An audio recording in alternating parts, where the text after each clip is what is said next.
श्रेया आज घर पे है, उसको देखने एक लड़का आ रहा है शादी के लिए।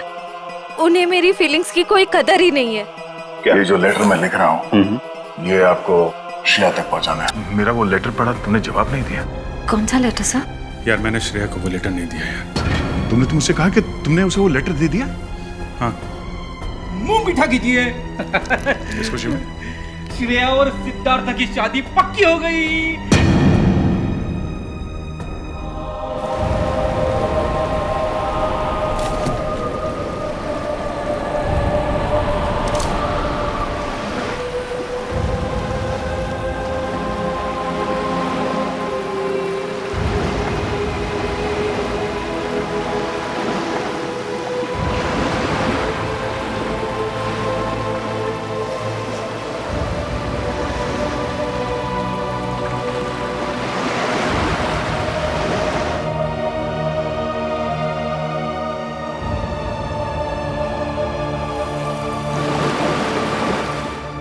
सर बोलिए ना, क्या बात है? नहीं वो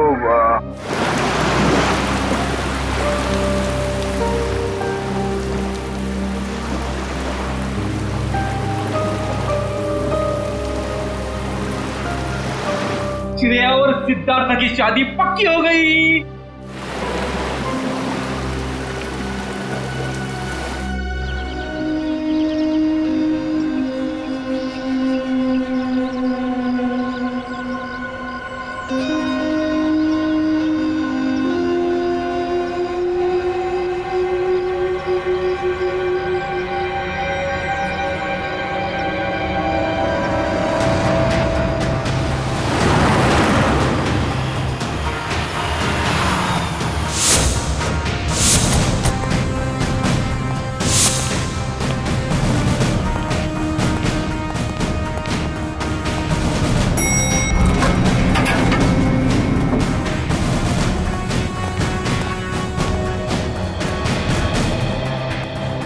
कहाँ है लाश?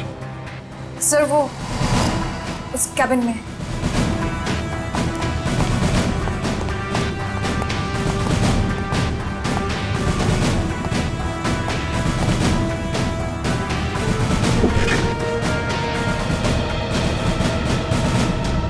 सर एक गोली लगी है सीने में। देखो जरा शरीर से गोली बाहर निकलने का कोई निशान है क्या?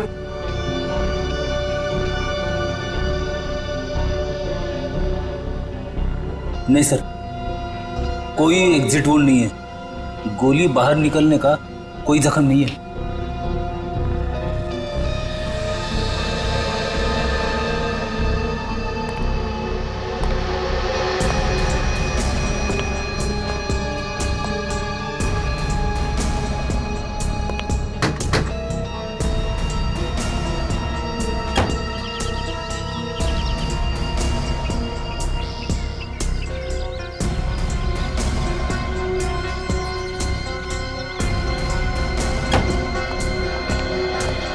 पूर्वी सर। लाश किधर? सर अंदर आइए सर।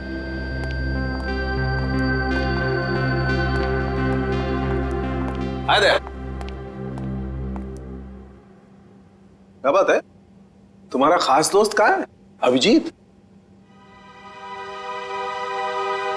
इस आदमी के शरीर में गोली लगी है और कोई एग्जिट वुंड नहीं है। ठीक है, सब कमरे को अच्छी तरह से चेक करो। Excuse me. हाँ प्लीज प्लीज।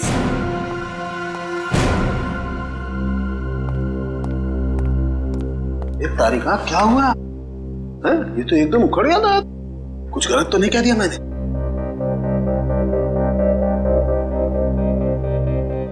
कैसे हुआ ये सब? हमें नहीं पता है सर। क्या नाम है आपका? जी श्लोक। कितने लोग काम करते हैं यहाँ ऑफिस में? कोई 20-22 लोग। 20-22 लोग। दिन दहाड़े कोई आपके डायरेक्टर के कमरे के अंदर घुस जाता है, उसे मार देता है और आप में से किसी ने कुछ नहीं देखा? सर मैं आपको सिर्फ इतना बता सकता हूँ कि जो कुछ भी हुआ है वो 1:30 से 2 के बीच हुआ होगा। खून किसने किया वो आप नहीं जानते। खून कितने बजे हुआ ये आपको मालूम है? हाँ सर, क्योंकि सर के केबिन का दरवाजा 1:30 से 2 के बीच अपने आप लॉक हो जाता है। क्यों लॉक हो जाता है? वो तो नहीं पता, सर ने ऐसे ही बनवाया है। तो क्या करते क्या थे कैबिन में 1:30 से 2 के बीच? सर हो सकता है कि वो अपने वाइफ से बात करता हो और नहीं चाहता हो कि कोई उसे डिस्टर्ब करे। नहीं सर, सर शादीशुदा नहीं थे। तो फिर करते क्या थे वो? हाँ? पूजा करते थे, खाना खाते थे, क्या करते थे? सर वो घर से खाना खा के आते थे। और ये कैबिन का दरवाजा हर रोज ऐसे ही बंद होता था? जी सर। जी सर। तो फिर आज उसी दौरान उनका खून हुआ, ये आप लोग कैसे कह सकते हैं? सर ये शालिनी है। सर इनको अंकुश सर से मिलना था, ये दौड़ते हुए उनके केबिन में गई, लेकिन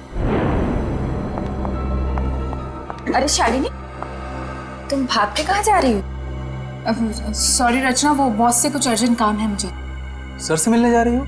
लेकिन अभी तो 1:30 बजने वाले हैं, केबिन बंद हो जाएगा उनका। पता है, इसलिए तो जल्दी जा रही हूँ। Excuse me.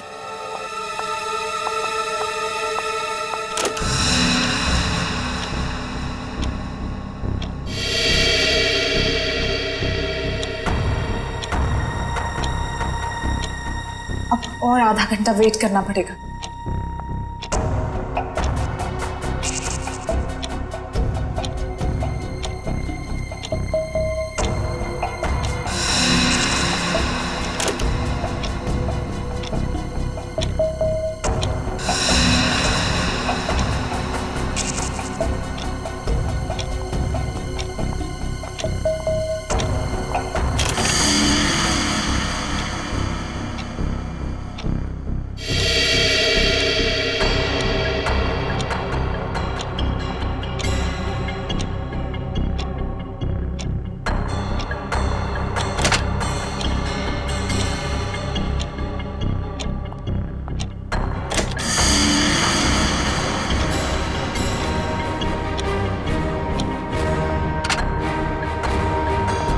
सर वो सर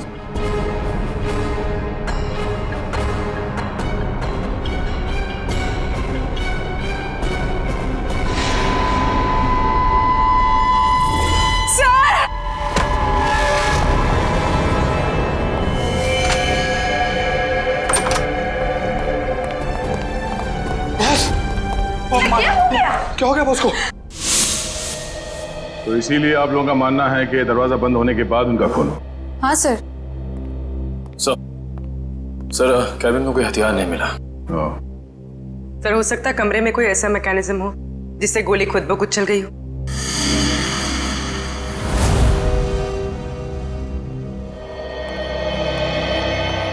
डॉक्टर साहब, ये खूनी कहाँ खड़ा होगा जब उसने गोली चलाई? ये देखो, यहाँ टेबल पर खून के छींटे पड़े हुए हैं। इसका मतलब साफ है, खूनी वहां खड़ा था जहां तुम खड़े हो। और ये अंकुश यहां था। सामने से खूनी ने गोली चलाई जो अंकुश के सीने में आकर के लगी, और गोली लगते ही अंकुश यहां जमीन पे गिर गया। और अगर गोली किसी मैकेनिज्म से चलाई गई है तो मैकेनिज्म इसी लाइन में होनी चाहिए। बिल्कुल। रेडी निखिल, जरा देखो कोई मैकेनिज्म दिखता है क्या?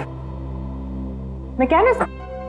हाँ, जिस वक्त अंकुश की मौत हुई उस वक्त ना कोई कमरे में बाहर से अंदर आया और ना कोई अंदर से बाहर गया।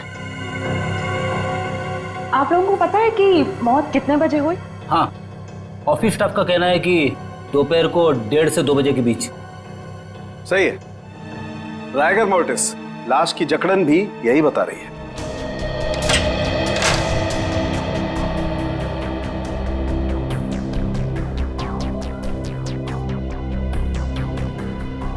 सर यहाँ तो कोई मैकेनिज्म दिख नहीं रहा है। सर यहाँ भी ऐसी कोई चीज दिखाई दे नहीं रही है। कमरे में कोई आया नहीं और कोई मैकेनिज्म भी नहीं है, तो फिर इस आदमी को गोली लगी कैसे? कि ऐसा तो नहीं कि ये दरवाजा लॉक होने से पहले इसे गोली लगी हो? एक बात बताइए, आप में से किसी ने ये दरवाजा बंद होने से पहले अंकुश को जिंदा देखा था? No sir. नहीं सर। ठीक है, एक काम करो, शुरू से बताओ जब आपके बॉस अंकुश यहाँ इस ऑफिस में आए। सर वो बहुत परेशान थे और उन्होंने कृतिका को अपने केबिन में बुलाया। Okay sir, okay. रचना, क्या हुआ? बॉस बहुत ज्यादा गुस्से में है, कृतिका को अंदर बुलाया है।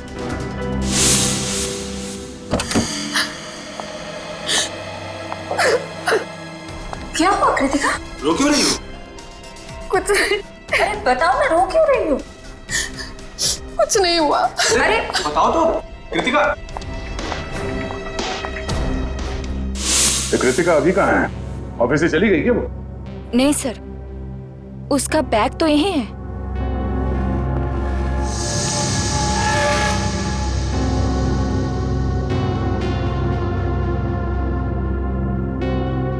जब कृतिका कैबिन से बाहर निकली तब अंकुश जिंदा था? हाँ सर। उसके बाद कौन गया कैबिन के अंदर?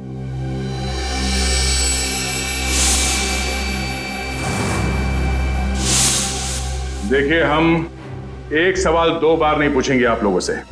हम यहाँ ये पता करने की कोशिश कर रहे हैं कि आपके बॉस का खून किसने किया, और इसके लिए हमें आपके सहयोग की जरूरत है। और आपके ऐसे चुप रहने से कुछ हासिल नहीं होगा। इसलिए बताइए, कृतिका के बाहर आने के बाद अंकुश के कैबिन में कौन गया था? सर, त्र्यंबक, रचना और मैं। उस वक्त कितने बजे थे?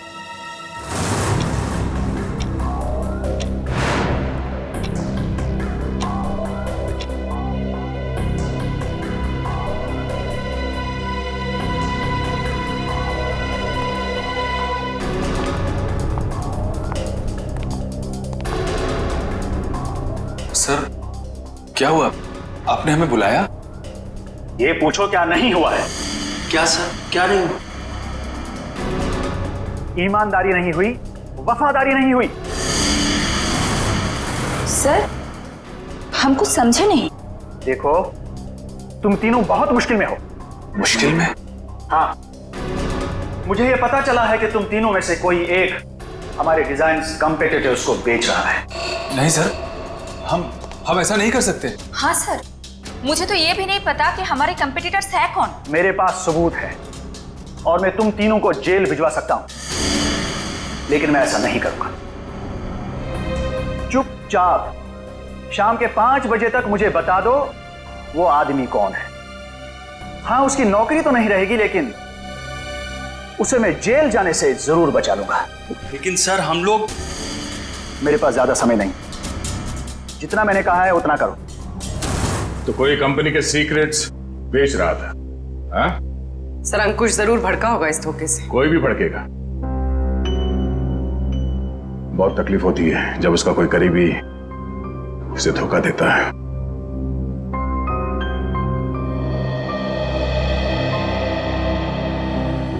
तुम तीनों में से कोई एक धोखेबाज है, वरना अंकुश सिर्फ तुम तीनों से पूछताछ क्यों करेगा इस बारे में? सर, हम बेकसूर हैं। कोई हमें फंसाने की कोशिश कर रहा है। तुम लोगों ने ही मारा अंकुश को, और अब ये बेकसूर होने का नाटक कर रहे हो। नहीं सर, हम सच कह रहे हैं। अच्छा, वो तो हम पता लगा ही लेंगे कि क्या है सच और क्या है झूठ। तुम कितने बजे अंकुश के कैबिन से बाहर गए थे? सर, यही कोई 1:15 हो रहा होगा।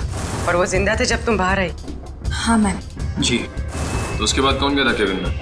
सर, मुझे पता नहीं है। मैंने किसी को जाते हुए नहीं देखा सर। मैंने भी किसी को अंदर जाते हुए नहीं देखा। सब सबका जवाब एक ही है। सर, समझ में नहीं आ रहा है कौन सच बोल रहा है और कौन झूठ। सर, ये खूनी जो कोई भी है, सर, इन तीनों के बाहर आने के बाद दरवाजा लॉक होने से पहले अंकुश के कैबिन में घुसा होगा। और अंकुश का खून करने के बाद शालिनी के आने से पहले निकल गया होगा। खूनी कौन हो सकता है? तो कमरे के अंदर घुसा और किसी ने उसे आते जाते नहीं देखा।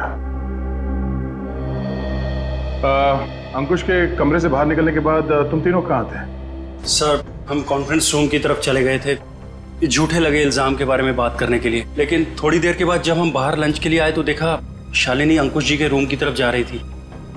1:15 से लेके शालिनी के कमरे के बाहर आने तक किसी ने किसी को कमरे के अंदर जाते हुए देखा?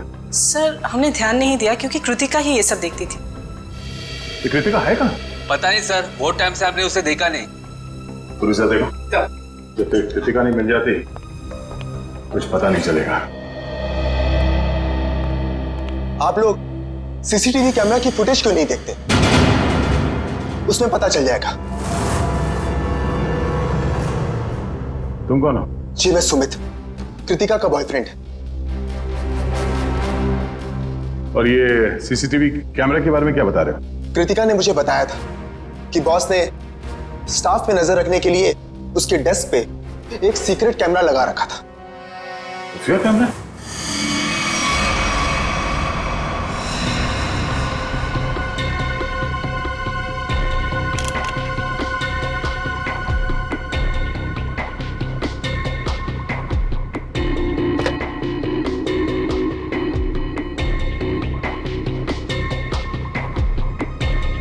यहाँ पे तो कोई कैमरा दिख ही नहीं रहा है।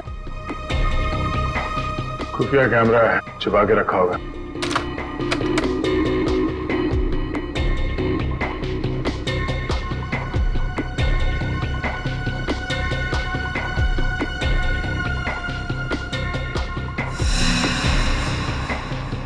ये देखो, लाफिंग बुद्धा की आंखों में कैमरा है। निखिल, पता करो इसका रिसीवर कहाँ है।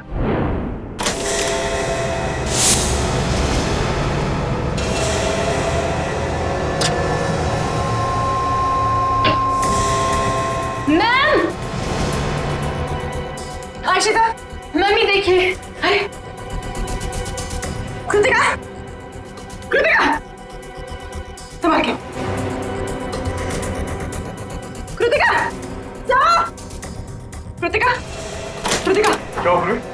सर इसने आत्महत्या करने की कोशिश की। सर जहर निकाल। इसे हॉस्पिटल ले जाना होगा। नीचे एम्बुलेंस है, उसमें डालो जल्दी। कृतिका, ठीक है। एक मिनट, ले जाओ। क्या हुआ? संभाल के। निखिल, उस खुफिया कैमरे का रिसीवर मिला? हाँ सर, उस सीक्रेट कैमरा का ये सब मिल गया है। गुड, जरा फुटेज प्ले करो।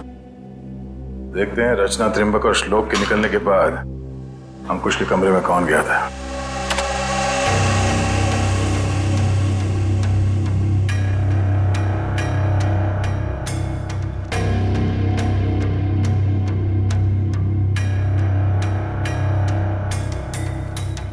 उन तीनों ने कृतिका के बारे में जो कहा था वो तो सही निकला।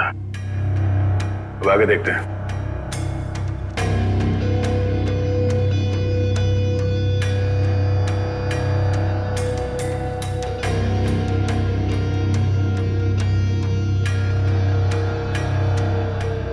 देखते हैं इस खुफिया कैमरा की आंखों ने ऐसा कुछ देखा है कि जो यहां काम करने वाले 20-22 लोगों ने नहीं देखा, और अंकुश की मौत हो गई।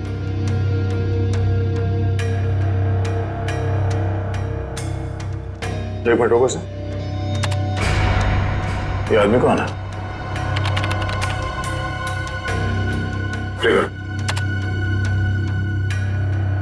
फॉरवर्ड करो सर। बस इसका चेहरा तो ठीक से दिख ही नहीं रहा है। ये आदमी कैबिन के अंदर गया एक 20 को, बाहर निकला एक 25 को, और बड़ी हड़बड़ाहट में निकला है बाहर। निकले, काम करो, ऑफिस के स्टाफ मेंबर्स को बुलाओ, और हाँ, उस वॉचमैन को भी लेके आओ अंदर।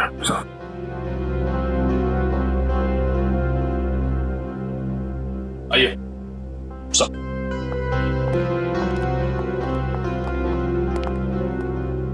देखिए, इस आदमी को पहचानते हैं आप? नहीं सर, हमने इन्हें कभी ऑफिस में नहीं देखा। तुम? नहीं सर, इससे पहले मैंने कभी इसे देखा नहीं। श्लोक? नहीं सर, मैंने भी इसे नहीं देखा। वॉचमैन, तुम तो एंट्रेंस में थे, तुमने तो देखा होगा साथ ही जाते। हाँ, पहचानते हो कौन है? नहीं सर, मैंने इसे कभी नहीं देखा। अरे तो फिर ये अंदर आया कैसे? उड़ के आया क्या? मेरा एक फोन आया था, मैं 5 मिनट के लिए थोड़ी दूर चला गया था, शायद ये तब आया होगा। अच्छा, निखिल, एंट्रेंस में जो कैमरा है उसका फुटेज चेक करो।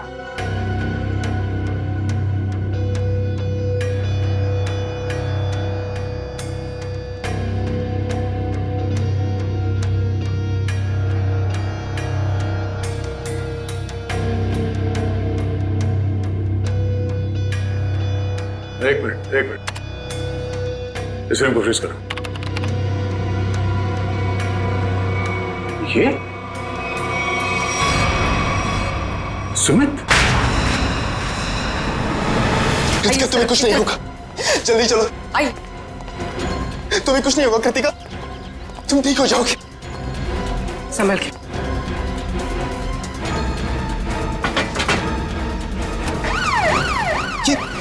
मैं नहीं जा रहा। ये क्या कर रहे हैं सर? कृतिका के पास मेरा रहना जरूरी है। तुम आज इस ऑफिस में से पहले भी आए थे ना? हाँ, कृतिका बहुत परेशान थी, उसी ने मुझे फोन करके बुलाया था। अंकुश का खून करने के लिए? ये कैसी बातें कर रहे हैं आप लोग?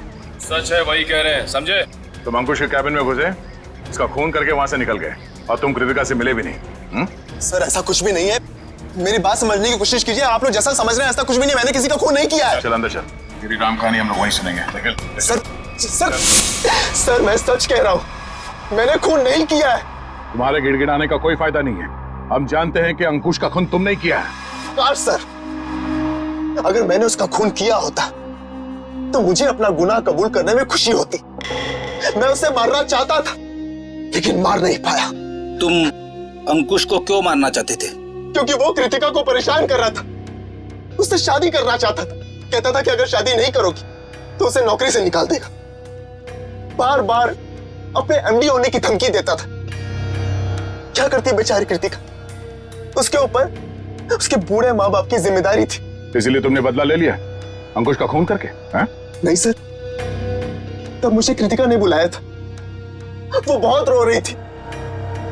अंकुश ने फिर से उसे धमकी दी थी, पर जब मैं ऑफिस पहुंचा तब मुझे वो नहीं दिखी।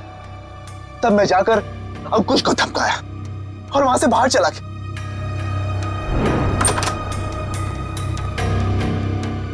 कौन हो तुम? बहुत हो गया अंकुश, कृतिका से दूर रहना, वरना क्या करोगे? जान से मार दूंगा तुझे।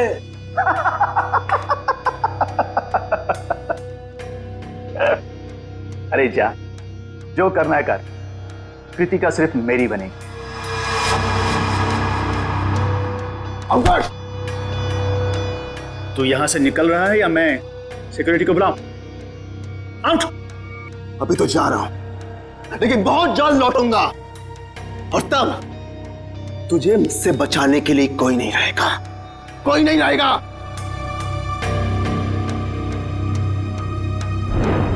हमारे पास सबूत है, तुम 1:20 में अंकुश के कमरे के अंदर गए थे और ठीक 1:25 को बाहर निकले थे। क्यों?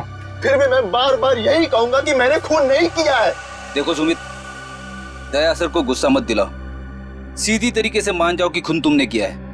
क्योंकि तुम्हारे जाने के बाद यहाँ की स्टाफ शालिनी जब कैबिन में गई तब अंकुश मरा पड़ा था। सर मेरा विश्वास कीजिए, मैंने खून नहीं किया है, प्लीज मेरा यकीन कीजिए आप लोग। याद देखो, हाथ। सर, गन पाउडर की स्मेल, तो स्प्रे देना। एक मिनट,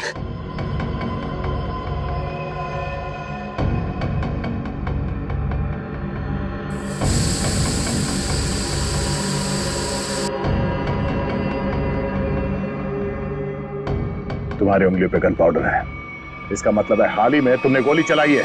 नहीं सर, अंकुश का खून तुम नहीं किया है। मैंने गोली नहीं चलाई है सर। तो फिर ये गन पाउडर तुम्हारी उंगलियों पे कैसे है? सर प्लीज सर, मेरा विश्वास। गन पाउडर कैसे आया तुम्हारे हाथ पे? सर वो मेरे पास मेरी अपनी गन, उससे गलती से चल गई थी जब मैं आज अपने घर पर था। तुम्हारे पास अपनी गन है? लाइसेंस है? हाँ? नहीं। तो गैर कानूनी तरीके से गन रखी थी तुमने? हाँ? सिर्फ और सिर्फ अंकुश को मारने के लिए। अगर आज उससे कोई नहीं मारता तो मैं शायद उसे जरूर मार देता। तो गन कहाँ रखी है तुमने?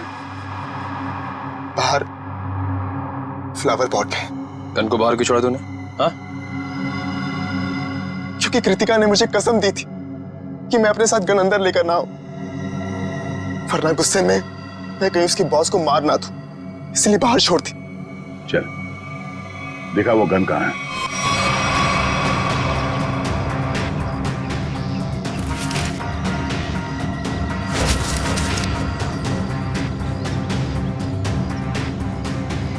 तुम्हारी गन? हाँ सर।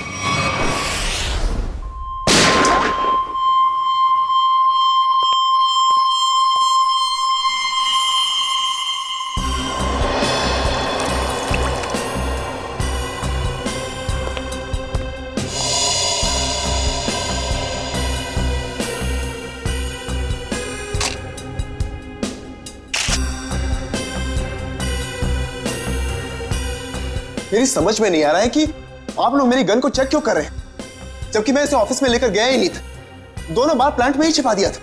तुम कितना सच बोल रहे हो कितना झूठ अभी पता चल जाएगा। भैया तो मैच होती है।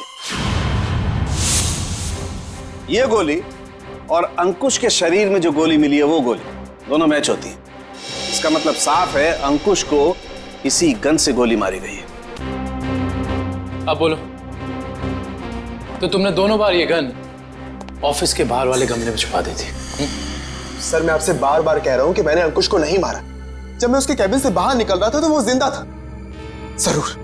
जरूर मुझे कोई फंसाने की कोशिश कर रहा है। तो मतलब तुम्हारी गन अपने आप गमले से बाहर आई, अंकुश जी को गोली मारी और फिर आके गमले में छुप गई। और ये कहानी है सर? अरे मैं कोई कहानी नहीं बना रहा हूं, मेरा विश्वास कीजिए। एक सेकेंड, कॉल। क्या? हाँ, मुझे याद आ गया। जैसे ही मैं अंकुश के कैबिन से बाहर निकल रहा था, उसके मोबाइल पर एक कॉल आया था। और उसने वो कॉल रिसीव किया था? हाँ।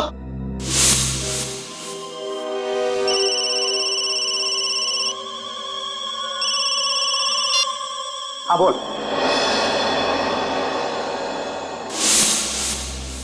पंकज, अंकुश का मोबाइल चेक करो। सर, अगर अंकुश ने ये कॉल रिसीव किया है तो शायद वो तुम्हारे निर्दोष होने का सबूत हो।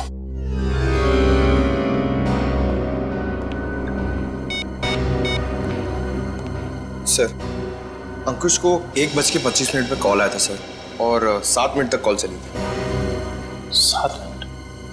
1:25 को कॉल आया था। दरवाजा बंद होता है ठीक 1:30 बजे, यानी कि दरवाजा बंद होने के 2 मिनट बाद तक ये कॉल चला। सर, शायद वो जिंदा था। पंकज, इस नंबर पर कॉल करके चेक करो कि वाकई इस आदमी की अंकुश से बात हुई थी कि नहीं।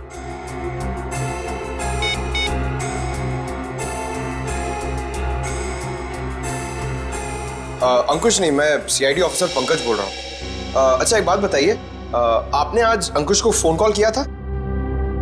आपकी बात हुई थी उससे? अच्छा, लगभग कितने मिनट तक बात हुई थी?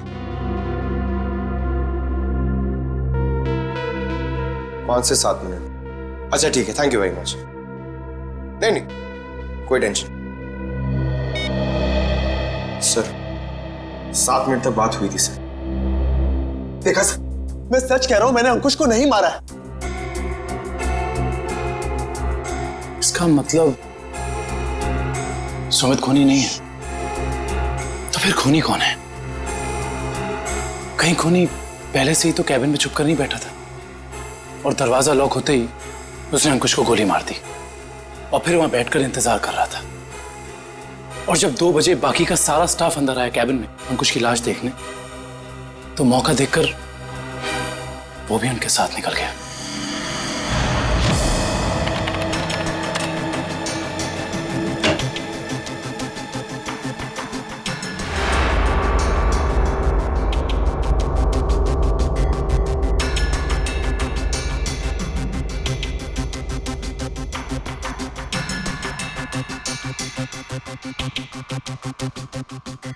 ये देखिए सर, शालिनी के चीखने के बाद जो 6 लोग कैबिन के अंदर आए थे, वही 6 लोग कैबिन से बाहर गए। इसका मतलब है कैबिन के अंदर कोई छुपा हुआ नहीं था। कैबिन के अंदर कोई छुपा हुआ नहीं था। इस दरवाजे से कोई अंदर नहीं आया और अंकुश इस कमरे में अकेला था जब ये दरवाजा बंद हुआ। तो इस कमरे के अंदर आने का इस दरवाजे के अलावा सिर्फ एक ही रास्ता है, वही ये खिड़की।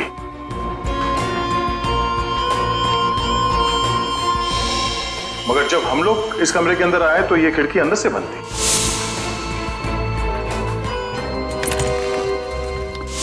तो अगर हम ये मान के चले कि कोई इस खिड़की के जरिए अंदर आया है तो नीचे से ऊपर आना तो बहुत मुश्किल है, और किसी ने तो देखा ही होगा उसे ऊपर आते हुए। दूसरा रास्ता बचता है ऊपर टेरेस से।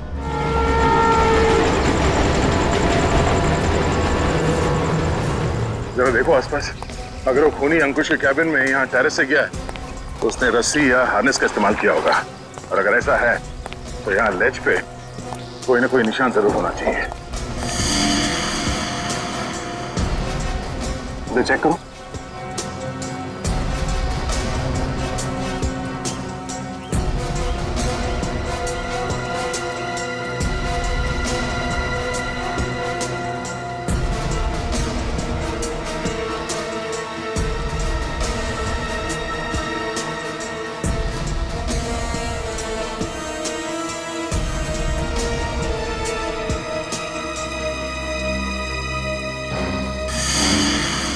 ये देखो, यहां पर निशान है। ये निशान, उसने रस्सी को यहां से बांधा और यहां से नीचे उतरा। इसके ठीक नीचे यहां पे अंकुश का ऑफिस है। और फिर रस्सी सपोर्ट के लिए शायद वहां उस पे बांधा होगा। ये देखो, रस्सी के घिसने का निशान है यहाँ पे। इसका मतलब है उसने रस्सी यहाँ इस पाइप पे बांधा और वहां से नीचे अंकुश के कैबिन में गया। कमाल है सर, खूनी इतना कुछ करता रहा लेकिन किसी ने उसे देखा तक नहीं। खूनी ने जिस तरीके से मेहनत की है खून करने के लिए, उससे तो साफ साफ दिख रहा है सर, उसके दिल में कितनी नफरत भरी पड़ी थी अंकुश के लिए। ये पता करना पड़ेगा कि वो है कौन जिसे अंकुश से इतनी नफरत थी, और उसे ये भी पता था कि अंकुश के कैबिन का दरवाजा 1:30 से 2 बजे के बीच बंद होता है। हो ना हो ये कोई ऑफिस का ही आदमी है।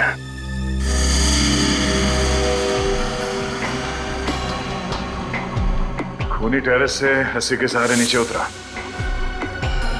और फिर खिड़की के रास्ते कैबिन में आया। लेकिन आपने तो चेक किया था, खिड़की अंदर से बंद थी, जिसका बाहर से खुलना नामुमकिन था। एग्जैक्टली फ्रेडी, इसका मतलब है खून होने से पहले खूनी ने या उसका साथ देने वाला कोई ना कोई इस ऑफिस में था जिसने छुपके से ये लैच, खिड़की का लैच खोल दिया ताकि इसे बाहर से खोल सके।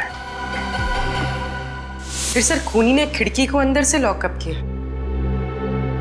ये शायद तब हुआ होगा जब ऑफिस के बाकी के स्टाफ मेंबर्स अंकुश की लाश देखने के लिए कैबिन के अंदर घुसे। खूनी यहाँ से अंदर आया और उसने अंकुश को गोली मार दी। गोली चलने की आवाज नहीं आई, शायद गन पे साइलेंसर लगा हुआ था।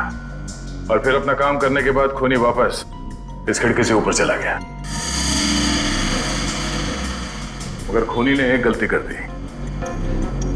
वो क्या सर? लैच। जब उसने खिड़की खोलने के लिए ये लैच ऐसे खोला होगा, जाहिर सी बात है उसने ग्लव्स पहनने की तकलीफ नहीं की होगी। इसका मतलब खूनी के उंगलियों के निशान उस लैच पे है। हाँ फ्रेडी, और अब ये उंगलियों के निशान ही हमें खूनी के गर्दन तक ले जाएंगे।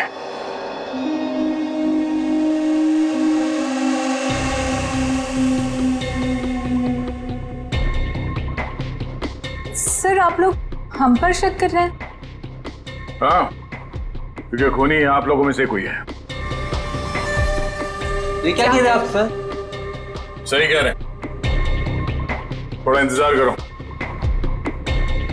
उस खिड़की के लैच पे जो उंगलियों के निशान मिले हैं, अगर वो आप में से किसी के फिंगरप्रिंट्स के साथ मैच होते हैं तो पता चल जाएगा कि अंकुश का खूनी कौन है।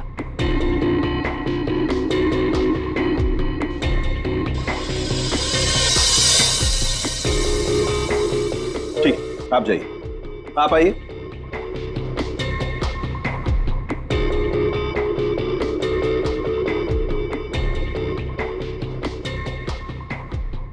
ठीक, जाइए। दया, इन सब लोगों के फिंगरप्रिंट्स तो ले लिए, अब जरा इन्हें मैच करके देखते हैं। ठीक है सर। हाँ?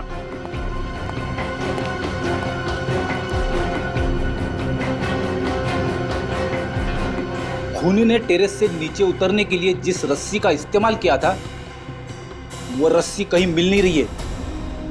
अच्छा, रेडी? वो रस्सी यहाँ ऑफिस में होनी चाहिए। ढूंढो, देखो कहाँ है वो रस्सी। सबसे बड़ा सबूत है, इस फिंगरप्रिंट से भी ज्यादा बड़ा। अगर वो रस्सी मिल गई तो समझ लो खूनी अपने आप अपने हाथ आ जाएगा।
सॉरी भाई दया। क्या बात है डॉक्टर तारिका? केबिन में मिले फिंगरप्रिंट्स इनमें से किसी से मैच नहीं हो रहे। ये कैसे हो सकते डॉक्टर तारिका? इनमें से किसी न किसी के उंगलियों के निशान मैच होने चाहिए थे।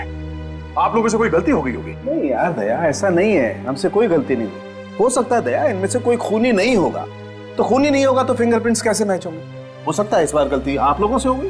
नहीं, मैं सही हूं और मैं साबित भी कर सकता हूं। खूनी इन्हीं में से कोई है और वो खुद ब खुद सामने आएगा। सामने आ जाएगा मतलब तुम्हारे सामने आकर के खड़ा हो जाएगा, कहेगा लीजिए दया जी मैंने खून किया, मुझे हथकड़ी पहना दीजिए। यार बात कर। डॉक्टर साहब इस बार ऐसा ही कुछ होगा। डॉक्टर साहब ने आप लोगों के हाथ पे एक केमिकल लगाया था। वो केमिकल रिएक्ट करेगा और वो केमिकल तब रिएक्ट करेगा जब आप में से जो खूनी है वो ऊपर टेरेस पे जाके पानी के टैंक के अंदर से वो रस्सी निकालेगा। वो रस्सी हमें तब मिल गई थी जब पहली बार हम लोग छत पे गए थे।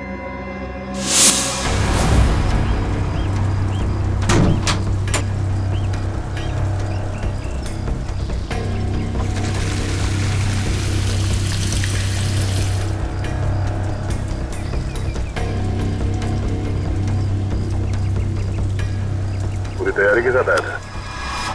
उस रस्सी पे हमने एक केमिकल लगाया है और वो केमिकल तब रिएक्ट करेगा जब आप लोगों के हाथ पे लगा हुआ केमिकल उसके कांटेक्ट में आएगा।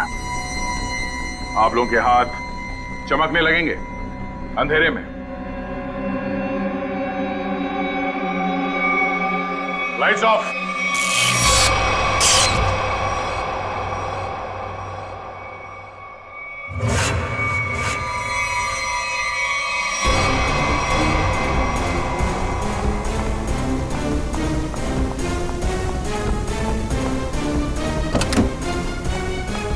बस बहुत भाग लिया, अब और नहीं।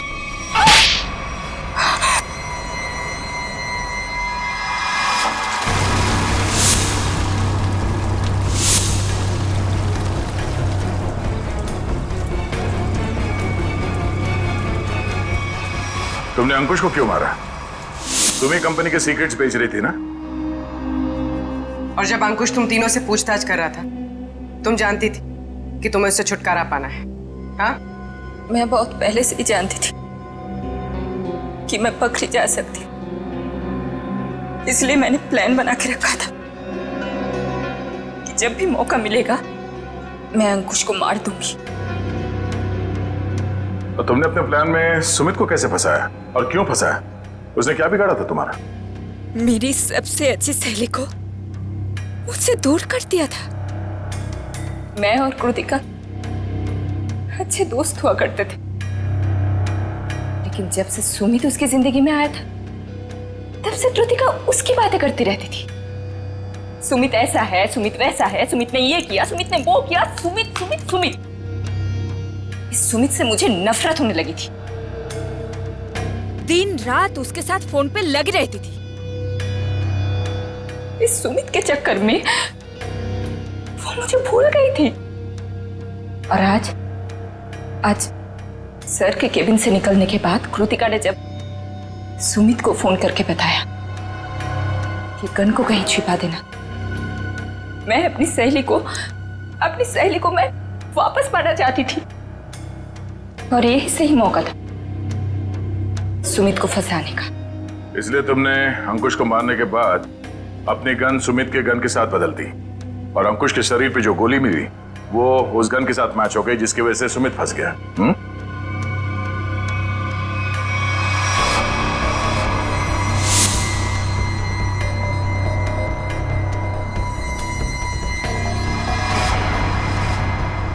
और जब अंकुश अपने कैबिन में तुम तीनों पे भड़क रहा था, उस वक्त तुमने चुपके से उस खिड़की का लैच खोल दिया।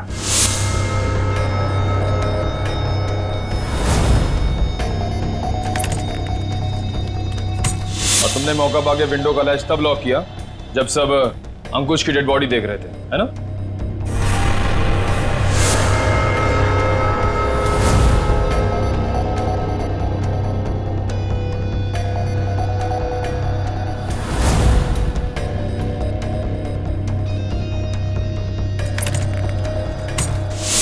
तुम्हें कैसे मालूम कि सुमित के पास कौन सी गन है? कृतिका ने मुझे एक बार बताया था कि सुमित ने एक नई गन खरीदी है। ठीक वैसी गन मैंने भी खरीदी। और आज जब सुमित दोबारा ऑफिस में आया तो मुझे पता था कि वो गन फिर से कहीं बाहर रख के आया होगा। और मौका मिलते ही मैंने वो गन बदल दी। क्या फायदा हुआ तुम्हें ये सब करके? हाँ? तुमने एक दोस्त खो दिया और साथ में अपनी आजादी भी। पूर्वी, ले जाओ इसे। सर।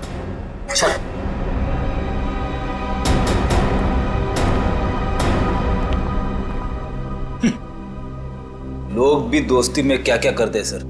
हाँ फ्रेडी, कुछ तो पीठ पे छुरा घोंपते हैं।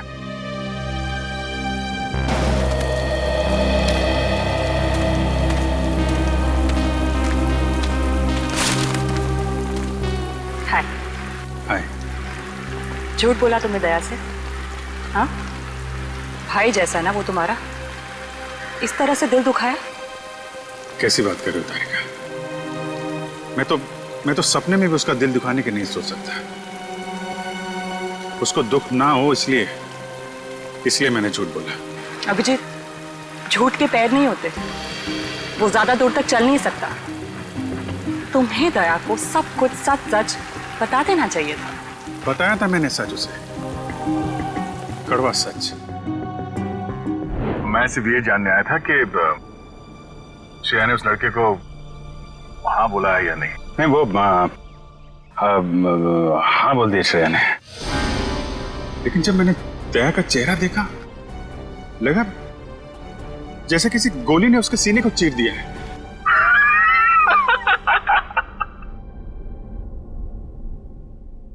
अरे यार, क्या लड़का आया नहीं, तबीयत खराब हो गई उसकी।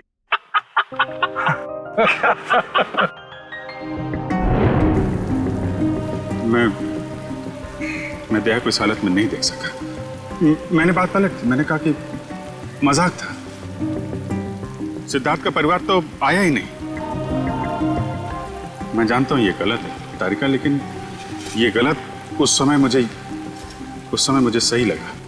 और दया का इतना इंपॉर्टेंट लेटर श्रेया को ना देना ये भी तुमको सही लगा? क्या लगता है तुम्हें कि मैं जानबूझ के ये सब कर रहा हूं? मैं नहीं चाहता दया और श्रेया एक हो। दुनिया मुझे कुछ भी कहे, मुझे कोई फर्क नहीं पड़ता, लेकिन तारिका तुम मुझे गलत समझ रही हो। बहुत बहुत दुख हुआ मुझे, बहुत दुख हुआ। गया था मैं श्रेया के घर वो लेटर लेके। नमस्ते अभिजीत, तुम आओ अंदर आओ। श्रेया से थोड़ा काम था, वो है क्या? हाँ है, बैठो, मैं उसे बुलाती हूँ, बैठ जाओ।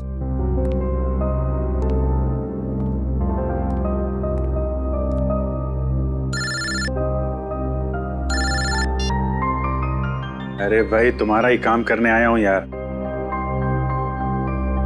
अरे भूल कैसे सकता हूं, लेटर है मेरे पास, अभी दिया नहीं है। जैसे ही श्रेया आती है ये लेटर उसके हवाले कर दूंगा। हैं? अरे यार थोड़ा तो सब्र रखो यार। हाँ मैं करता हूं। नमस्ते। अभिजीत, मैं तुम्हारे हाथ जोड़ता हूँ, तुम दया का कोई भी लेटर श्रेया को नहीं दोगे। लेकिन दया और श्रेया तो... मैं जानता हूं दया और श्रेया कुछ कहते नहीं, लेकिन वो एक दूसरे के काफी करीब हैं।